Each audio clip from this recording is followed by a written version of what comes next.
Hello നമസ്കാരം, രഞ്ജിത്ത്. അനുഭവങ്ങൾ പാളിച്ചകളിലേക്ക് വീണ്ടും സ്വാഗതം.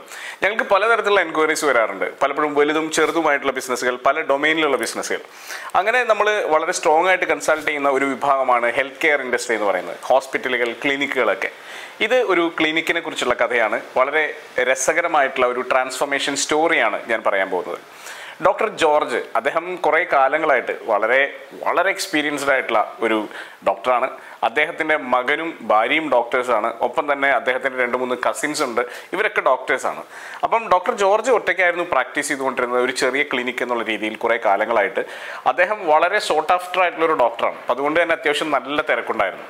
അദ്ദേഹത്തിൻ്റെ മകനും ഭാര്യയും ഡോക്ടേഴ്സ് ആയപ്പോൾ ആ ക്ലിനിക്ക് അദ്ദേഹം ഒന്ന് വിപുലീകരിക്കാനായിട്ട് തീരുമാനിച്ചു. മകനെയും ഭാര്യയും കൊണ്ടുവന്നു. ഒപ്പം തന്നെ അദ്ദേഹത്തിൻ്റെ 2 കസിൻസിൻ്റെ മക്കൾ, അവർ 2 പേരും ഡോക്ടേഴ്സ് ആയിരുന്നു. അവരെ കൂടി ചേർത്തുകൊണ്ട് ഏകദേശം 4 ഡോക്ടർമാരും ഇദ്ദേഹവും, അതായത് ടോട്ടൽ 5 ഡോക്ടർമാരുള്ള ഒരു ക്ലിനിക്കായിട്ട് അതിനെ അദ്ദേഹം ഒന്ന് വലുതാക്കിയെടുത്തു. ഇത് ഡോക്ടർ ജോർജ് ഒറ്റയ്ക്ക് നടത്തിയിരുന്ന സമയത്ത് വലിയ പ്രശ്നങ്ങളൊന്നുമില്ല. കാരണം സെൽഫ് എംപ്ലോയ്മെൻ്റ് ആണല്ലോ. സെൽഫ് എംപ്ലോയ്മെൻ്റ് ആണ്. അദ്ദേഹത്തെ സഹായിക്കാനായിട്ട് ഒരാളുമുണ്ട്. സ്ഥിരമായിട്ട് രോഗികൾ വരുന്നു. അദ്ദേഹം പൈസ എങ്ങനെയൊക്കെയോ വരുന്നു. ആ പൈസ അദ്ദേഹം പെട്ടിയിലിടുന്നു. അദ്ദേഹം വലിയ പണക്കാരനായി മാറി. അദ്ദേഹം വലിയ കാറൊക്കെ മേടിച്ചൊരു BMW കാറൊക്കെ ഉണ്ട്. അപ്പം ഞങ്ങൾ അദ്ദേഹത്തിൻ്റെ വീട്ടിലേക്ക് ചെല്ലുകയാണ്. വീടിനോട് അനുബന്ധിച്ച് തന്നെയാണ് ക്ലിനിക്ക് ഉള്ളത്.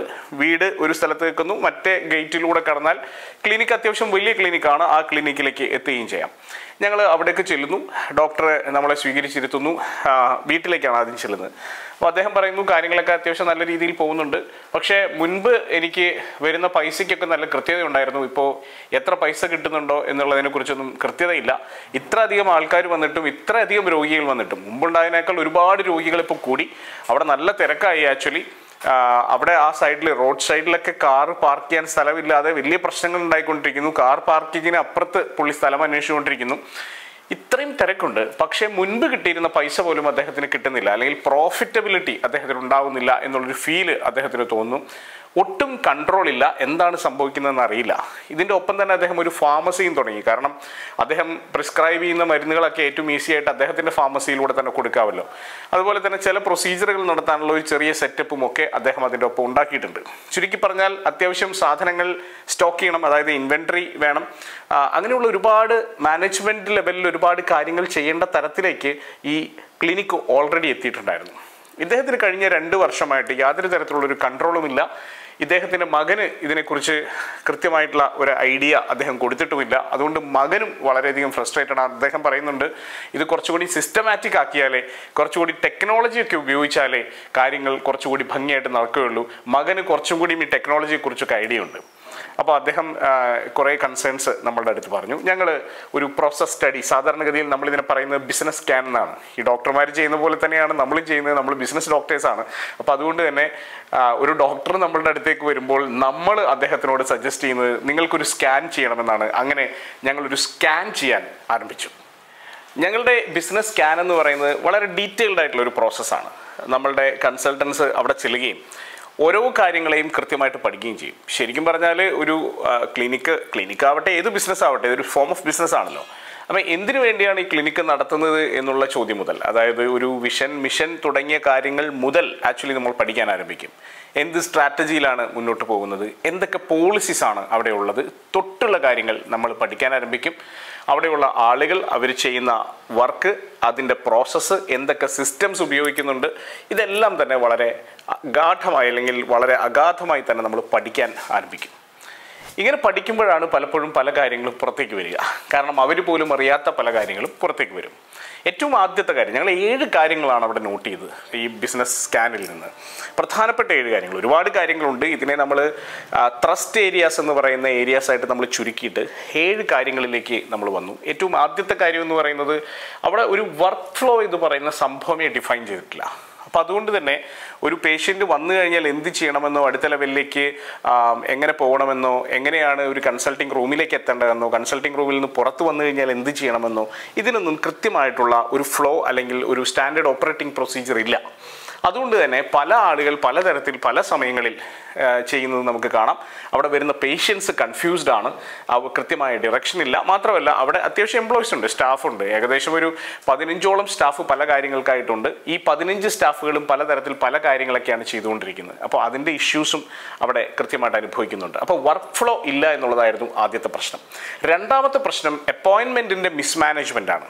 കൃത്യമായിട്ടുള്ളൊരു സിസ്റ്റമോ ഓൺലൈൻ സിസ്റ്റമോ ഒന്നും ഇല്ല സത്യം പറഞ്ഞാൽ. അപ്പോയിൻമെൻറ്റിന് വിളിച്ച് അപ്പോയിൻമെൻറ്റ് എടുക്കുകയാണ്. അപ്പോൾ അതുകൊണ്ട് തന്നെ അത് ആ വിളിച്ചെടുക്കുന്ന അപ്പോയിൻമെൻറ്റുകൾ തന്നെ കൃത്യമായിട്ടുള്ള രജിസ്റ്ററിൽ സൂക്ഷിക്കുന്ന പതിവ് പോലും ഇല്ല. കൃത്യമായിട്ടുള്ളൊരു രജിസ്റ്റർ കൺസിസ്റ്റൻ്റ് ആയിട്ട് അതിനില്ല. പല സമയങ്ങളിൽ പല രജിസ്റ്ററും പല ബുക്കുകളിലും ഒക്കെ എഴുതി വെക്കുന്നത് കാണാം. അപ്പോൾ അതുകൊണ്ട് തന്നെ അപ്പോയിൻമെൻറ്റ് ഓവർലാപ്പിംഗ് വലിയ പ്രശ്നമാണ്. പല ഡോക്ടർമാരുണ്ട് എന്നുള്ളത് കൊണ്ട് തന്നെ അത് കൃത്യമായി മാനേജ് ചെയ്യുക എന്നുള്ളതും വലിയ പ്രശ്നം തന്നെയാണ്. അടുത്ത ഒരു പ്രശ്നം എന്ന് പറയുന്നത് സ്റ്റാഫ് 15 പേരുണ്ടെങ്കിലും ഈ സ്റ്റാഫിൽ പലർക്കും പ്രത്യേകിച്ച് ജോലിയൊന്നുമില്ല. ഏകദേശം 3-4 സ്റ്റാഫിന് കൃത്യമായിട്ടുള്ള ജോലി ഇല്ലാത്തത് കൊണ്ട് തന്നെ അവർ പല സമയങ്ങളിലായി അവിടെ ഇവിടെയൊക്കെ ഇരിക്കുന്നത് കാണാം. എന്നാൽ അവിടെ വലിയ തിരക്കും പ്രശ്നങ്ങളും പേഷ്യൻസ് തമ്മിൽ അങ്ങോട്ടും ഇങ്ങോട്ടും അടിയൊക്കെ ഉണ്ടാവുന്ന സന്ദർഭങ്ങളിൽ പോലും സ്റ്റാഫ് പ്രത്യേകിച്ച് യാതൊരു വികാരവും ഇല്ലാതെ അവിടെ നിൽക്കുന്നതാണ് പലപ്പോഴും കണ്ടിട്ടുള്ളത്. അതായത് അവർക്കൊരു ഇടപെടാനുള്ള താല്പര്യം പോലും ഇല്ല. ബിക്കോസ് അവരുടെ റോൾസ് ഒന്നും ഡിഫൈൻഡ് അല്ല. അപ്പോൾ സ്റ്റാഫിൻ്റെ റോൾസ് ഡിഫൈൻഡ് അല്ല എന്നുള്ളത് ഏറ്റവും പ്രധാനപ്പെട്ട പ്രശ്നങ്ങളൊന്നായിരുന്നു. പിന്നെ ഫാർമസിയുടെ സൈഡിലേക്കും അതുപോലെ ഈ പ്രോസസ്സൊക്കെ ചെയ്യുന്ന റൂമിൻ്റെ സൈഡിലേക്കൊക്കെ വന്നു കഴിഞ്ഞാൽ ഇൻവെൻറ്ററിയുടെ കാര്യത്തിൽ ദർ ഇസ് നോ കൺട്രോൾ. പ്രത്യേകിച്ചും അത്യാവശ്യം നല്ല വാല്യൂ ഉള്ള പല എക്യുപ്മെൻറ്റുകളും പല സാധനങ്ങളും പല കെമിക്കൽസും ഒക്കെ ഉപയോഗിക്കുന്നുണ്ട്. പക്ഷേ അൺഫോർച്ചുനേറ്റ്ലി എത്ര സ്റ്റോക്ക് ഉണ്ട് എന്നുള്ളതിനെക്കുറിച്ച് യാതൊരു ധാരണയും ഡോക്ടേഴ്സിനില്ല എന്ന് പ്രത്യേകം പറയേണ്ടതില്ലല്ലോ. ഫാർമസിസ്റ്റിനോ അതുപോലെ അതുമായി ബന്ധപ്പെട്ട സ്റ്റാഫുകൾക്കോ യാതൊരു ധാരണയുമില്ല. അവിടെ നിന്ന് പലതും കളവ് പോകുന്നുണ്ടെന്നും പലതും മറ്റുള്ള സ്ഥലങ്ങളിലേക്ക് മറിച്ച് വിൽക്കപ്പെടുന്നുണ്ടെന്നുള്ളതും ഒരു സത്യമാണ് എന്ന് ഞങ്ങൾ മനസ്സിലാക്കുകയും ചെയ്തു. അടുത്തത് ഫൈനാൻഷ്യലായിട്ടുള്ള യാതൊരു തരത്തിലുള്ള മാനേജ്മെൻറ്റും ഇല്ല. അപ്പം എത്ര പൈസ വരുന്നുണ്ട്, എത്ര പൈസ പോകുന്നുണ്ട്, എത്ര പൈസ ഇതിനകത്തുണ്ട് എന്നുള്ളതിനെക്കുറിച്ച് ധാരണയില്ല. അക്കൗണ്ടിങ് എന്ന് പറയുന്ന കോൺസെപ്റ്റ് പോലും ഇല്ല. അതായത് ഇത്രയധികം ആൾക്കാർ അവിടെ ഉണ്ടെങ്കിൽ പോലും പ്രോപ്പറായിട്ടുള്ളൊരു അക്കൗണ്ടൻ്റ് അതിനകത്തില്ല എന്നുള്ളതാണ്. ഒരു അഡ്മിനിസ്ട്രേഷൻ എന്ന് പറയുന്ന ഓഫീസ് അഡ്മിനിസ്ട്രേഷൻ എന്ന് പറയുന്ന റോളിൽ ഒരാളുണ്ട്. ആ റോളിങ്ങനെ ആ പേര് പറഞ്ഞിട്ടുണ്ടെന്ന് മാത്രമേ ഉള്ളൂ. അതുകൊണ്ട് തന്നെ അക്കൗണ്ട്സ് കറക്റ്റായിട്ട് കീപ്പ് ചെയ്യുന്ന പരിപാടിയൊന്നും അവർക്കില്ല. അപ്പോൾ അതുകൊണ്ട് തന്നെ അക്കൗണ്ട്സ് കൃത്യമായി കീപ്പ് ചെയ്യുന്നില്ല. എത്ര പൈസ വരുന്നുണ്ട്, എത്ര പൈസ പോകുന്നുണ്ട്, യാതൊരു തരത്തിലുള്ള ധാരണയില്ല. എൻഡ് ഓഫ് ദി ഡേ കുറേ പൈസ കിട്ടുന്നുണ്ട്. ആ പൈസ വെച്ച് അവർ കാർ മേടിക്കുന്നുണ്ട്, ഡ്രസ്സ് മേടിക്കുന്നുണ്ട്, വീട്ടിലെ കാര്യങ്ങളൊക്കെ ഭംഗിയായിട്ട് നടന്നു പോകുന്നുണ്ട് എന്നുള്ളതല്ലാതെ ഈ ക്ലിനിക്കിൽ നിന്ന് എന്ത് വരുമാനമുണ്ട് എന്ന് ചോദിച്ചാൽ പറയാൻ പറ്റുന്ന അവസ്ഥയിലായിരുന്നില്ല ഡോക്ടർ. പിന്നെ പേഷ്യൻസിനെ ഫോളോ അപ്പ് ചെയ്യാനുള്ള സിസ്റ്റംസ് അവിടെ ഇല്ല എന്നുള്ളതാണ് വാസ്തവം. ഇത്രയധികം പേഷ്യൻസ് വരുന്നുണ്ട്, അവർക്കൊരു കൃത്യമായിട്ടുള്ള ഫോളോ അപ്പ് മെക്കാനിസം കൊടുക്കുക, അവർ ഇന്ന സമയത്ത് ഇന്ന മരുന്ന് കഴിക്കണമെന്നുള്ള ഓർമ്മപ്പെടുത്തലുണ്ടാവുക. ഇതൊക്കെ ഉണ്ടാകുമ്പോഴാണല്ലോ പേഷ്യൻസിന് ഈ ഒരു ക്ലിനിക്കുമായിട്ടൊരു അറ്റാച്ച്മെൻ്റ് ഒക്കെ ഉണ്ടാവുന്നത്. മുൻപ് കാലത്ത് ഈ ജോർജ് ഡോക്ടർ മാത്രമുള്ള സമയത്ത് ആക്ച്വലി അദ്ദേഹത്തിൻ്റെ അസിസ്റ്റൻറ്റ് ചെറിയ രീതിയിലേക്ക് ഇവർ ഫോളോ അപ്പ് ചെയ്തിരുന്നു. പക്ഷേ ഇപ്പോൾ ആ ഒരു ഫോളോ അപ്പ് മെക്കാനിസം പോലും ഇല്ലാതായിരിക്കുന്നു എന്നുള്ളതാണ് രസകരം. അപ്പോൾ ചുരുക്കി പറഞ്ഞാൽ യാതൊരു തരത്തിലുള്ള ഫോളോ അപ്പും ഇല്ല. പിന്നെ ഫൈനലി നമ്മൾ കണ്ട ഒരു സംഭവം എന്താ വെച്ചാൽ ഇവിടെ ഉള്ള ഏറ്റവും തിരക്കുള്ള 2-3 ഡോക്ടേഴ്സ് ഉണ്ട്. ബാക്കിയുള്ളവർ കമ്പാരിറ്റീവ്ലി ജൂനിയർ ഡോക്ടേഴ്സ് ആയതുകൊണ്ട് തന്നെ അവരുടെ തിരക്ക് കുറവാണ്. അപ്പോൾ ഇവർക്ക് ഒരുപാട് സമയം കിട്ടുന്നുണ്ട്, ഗ്യാപ്പ് കിട്ടുന്നുണ്ട്. ഈ ഗ്യാപ്പ് കംപ്ലീറ്റ്ലി അൺയൂട്ടിലൈസ്ഡ് ആണ്. പലപ്പോഴും ഈ ഡോക്ടർമാരൊക്കെ മൊബൈലിൽ ഗെയിമൊക്കെ കളിച്ചിരിക്കുന്ന അവസ്ഥയാണ് പല സമയങ്ങളിലും. അതായത് അപ്പോയിൻമെൻറ്റ് ഇല്ലാത്ത സമയങ്ങളിൽ അത് കൃത്യമായിട്ട് യൂട്ടിലൈസ് ചെയ്യാൻ പറ്റിയിട്ടില്ല. കാരണം ഇവരുടെ എല്ലാം ഫീ ഏകദേശം ഒരുപോലെയൊക്കെ തന്നെയാണ്. അപ്പോൾ അതുകൊണ്ട് ഈ പ്രൈസിങ് എന്ന് പറയുന്നത് ഇപ്പോൾ പലപ്പോഴും ഇതൊരു കംപ്ലീറ്റ്ലി ഒരു ബിസിനസ്സായിട്ട് കണക്കാക്കാൻ പറ്റില്ലെങ്കിൽ പോലും തീർച്ചയായിട്ടും കൺസൾട്ടേഷൻ ഫീ എന്ന് പറയുന്നത് കൈൻഡ് ഓഫ് പ്രൈസിങ് തന്നെയാണ്. ഈ പ്രൈസിങ്ങുമായിട്ട് റിലേറ്റഡ് ആയിട്ട് തന്നെയാണ് പല ആൾക്കാരും പല പേഷ്യൻസും വരാൻ മടിക്കുന്നതും വരുന്നതും ഒക്കെ. അപ്പോൾ അതുകൊണ്ട് തന്നെ ഇതിനകത്ത് പ്രൈസിങ്ങിൽ ഒരു അഡ്ജസ്റ്റ്മെൻറ്റ് വേണം എന്നുള്ള കാര്യവും ഇവരുടെ ഈ ഫ്രീ ടൈം ഒന്ന് കറക്റ്റായിട്ട് യൂട്ടിലൈസ് ചെയ്യണം എന്നുള്ള കാര്യവും നമുക്ക് കൃത്യമായിട്ട് മനസ്സിലായി. ഇത്രയും കാര്യങ്ങളാണ് ശരിക്കും നമ്മൾ ട്രസ്റ്റ് ഏരിയ ആയിട്ട് ഫോക്കസ് ചെയ്തത്. ഇനി നമ്മൾ എന്തൊക്കെ ചെയ്തു എന്നുള്ളതാണ് ഏറ്റവും ആദ്യത്തെ കാര്യം. എല്ലാ ബിസിനസ്സുകളിലും മസ്റ്റായിട്ടും ചെയ്യേണ്ട ഒരു കാര്യമാണ് സ്റ്റാൻഡേർഡ് ഓപ്പറേറ്റിംഗ് പ്രൊസീജിയേഴ്സ് ഡെവലപ്പ് ചെയ്യുക എന്നുള്ളത്. അത് എല്ലാ കാര്യത്തിനും, അതായത് ഒരു പേഷ്യൻറ്റിനെ റിസീവ് ചെയ്യുന്നത് മുതൽ അവരെ അവിടെ ഇരുത്തുന്നത് മുതൽ വെയിറ്റിംഗ് ടൈം എത്ര വേണം എന്നുള്ളത് മുതൽ അവരെ കൺസൾട്ട് ചെയ്യുന്ന ആ രീതി മുതൽ ഇവരെ പ്രോസസ്സ് ചെയ്യുന്ന രീതി, ഇതിൻ്റെ ഇൻവെൻട്രി മാനേജ്മെൻറ്റ്, എല്ലാ കാര്യങ്ങൾക്കുമുള്ള കൃത്യമായിട്ടുള്ള ഒരു ഗൈഡ് ലൈൻ അല്ലെങ്കിൽ ഒരു പ്രോസസ് ഫ്ലോ, അതിൻ്റെ ഒപ്പം തന്നെ ഒരു ബേസിക് ആയിട്ടുള്ള സ്റ്റാൻഡേർഡ് ഓപ്പറേറ്റിംഗ് പ്രൊസീജിയർ. വളരെ ഡീറ്റെയിൽഡ് ആയിട്ട് ഒരു SOP ആവശ്യമില്ല, എങ്കിൽ പോലും ഒരു ബേസിക് ആയിട്ടുള്ള സ്റ്റാൻഡേർഡ് ഓപ്പറേറ്റിംഗ് പ്രൊസീജിയർ ഞങ്ങൾ ആദ്യം ഡെവലപ്പ് ചെയ്തു. കാരണം അതുപോലും ഉണ്ടായിരുന്നില്ല. ഒരാൾ എന്താ നിങ്ങൾ ചെയ്യുന്നത് എന്ന് ചോദിച്ചാൽ കൃത്യമായി പറയാനുള്ള ഒരു സംവിധാനമാണ് ഈ പറയുന്ന പ്രോസസ് ഫ്ലോയും സ്റ്റാൻഡേർഡ് ഓപ്പറേറ്റിംഗ് പ്രൊസീജിയറും. അത് നമ്മൾ ഉണ്ടാക്കി എന്നുള്ളതാണ്. അപ്പം തന്നെ ക്ലാരിറ്റി വളരെയധികം വന്നു. സ്റ്റാഫിൻ്റെ എല്ലാവരുടെയും റെസ്പോൺസിബിലിറ്റീസ് വലിയ പ്രശ്നമായിരുന്നു. കാരണം ഞാൻ നേരത്തെ പറഞ്ഞല്ലോ, 3-4 സ്റ്റാഫിന് യാതൊരു ധാരണയും ഉണ്ടായിരുന്നില്ല എന്ത് ചെയ്യണം എന്നുള്ളതിനെക്കുറിച്ച്.